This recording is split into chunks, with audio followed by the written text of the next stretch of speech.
High, আমি অনন্যা। গোটা শহরটি কেমন যেন শান্ত।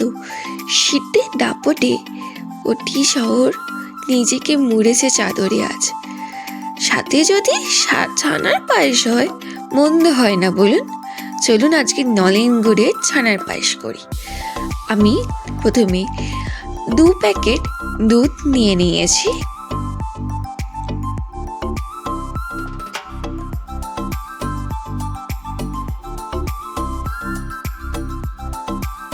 এবার আমি দুধটি ভালোভাবে জাল দিয়ে নেব।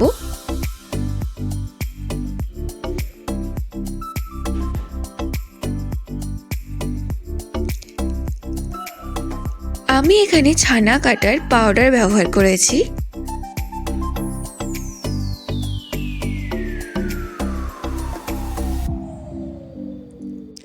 এখানে ভালোভাবে ছানা কাটা হয়ে যাওয়ার পর আমি ভালোভাবে ছানা থেকে জলটা আলাদা করে একটি আলাদা পাত্রে ছানাটা নিয়ে নিয়েছি।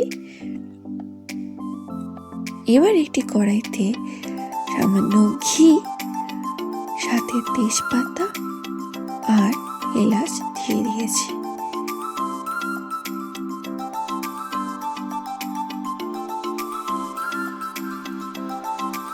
এবার এখানে আমি 2 কাপ দুধ ব্যবহার করেছি, যেটি ভালোভাবে মিডিয়াম আঁচে সমানে নাড়তে হবে যাতে নিচে না লেগে যায়।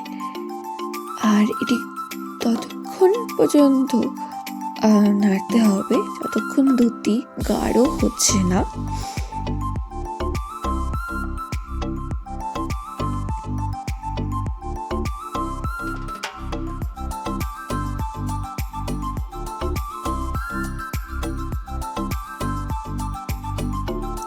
এখানে দেখতেই পাচ্ছেন আমার দুধ গাঢ় হয়ে এসছে।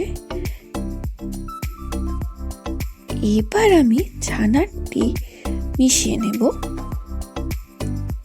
এবং ভালোভাবে মিক্স করে নেব।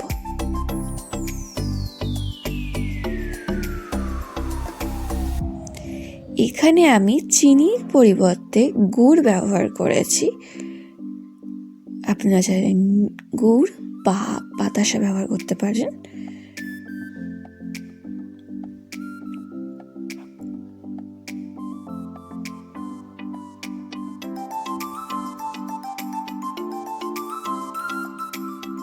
এবার এটা আমি একটু ঢাকা দিয়ে দেব।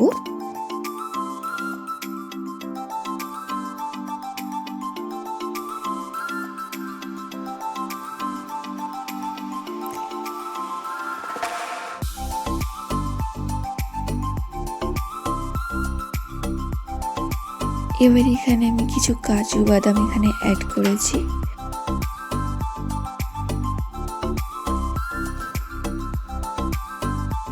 মিশ্রণটি ঘন হয়ে এসেছে আর কড়াই ছাড়তে শুরু করেছে। এর মানে এখানে আমাদের পায়েস রেডি। আপনাদের যদি আমার রেসিপিটি পছন্দ হয় অবশ্যই বাড়িতে ট্রাই করবেন আর আমাকে বলবেন কেমন লাগলো। ধন্যবাদ দেখার জন্য।